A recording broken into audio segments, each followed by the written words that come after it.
প্রধানমন্ত্রী তারেক রহমানের তাৎক্ষণিক পদক্ষেপে অপহরণের 1 ঘন্টার মধ্যেই এক স্কুল ছাত্রকে উদ্ধার করল পুলিশ। মঙ্গলবার বিকেলে রাজধানীর খিলগাঁয়ের একটি নির্মাণাধীন ভবন থেকে তাকে উদ্ধার করা হয়। জানা যায়, ন্যাশনাল ল্যাবরেটরি আইডিয়াল স্কুলের 9ম শ্রেণীর ওই শিক্ষার্থী স্কুল ছুটির পর নিখোঁজ হয়। পরে অপহরণকারীরা তার বাবার কাছে 50,000 টাকা মুক্তিপণ দাবি করে।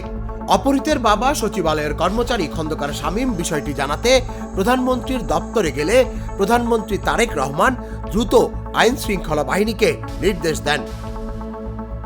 রমনা বিভাগের ডিসি মাসুদ আলমের নেতৃত্বে অভিযান চালানো হয়।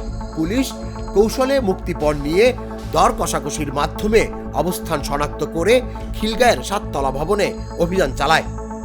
পুলিশের উপস্থিতি টের পেয়ে অপহরণকারীরা পালিয়ে গেলেও স্কুল ছাত্রকে অক্ষত অবস্থায় উদ্ধার করা সম্ভব হয়। ঘটনায় জড়িতদের গ্রেফতারে অভিযান অব্যাহত রয়েছে বলেও জানায় পুলিশ। তুষার ইসলাম, জাগো নিউজ।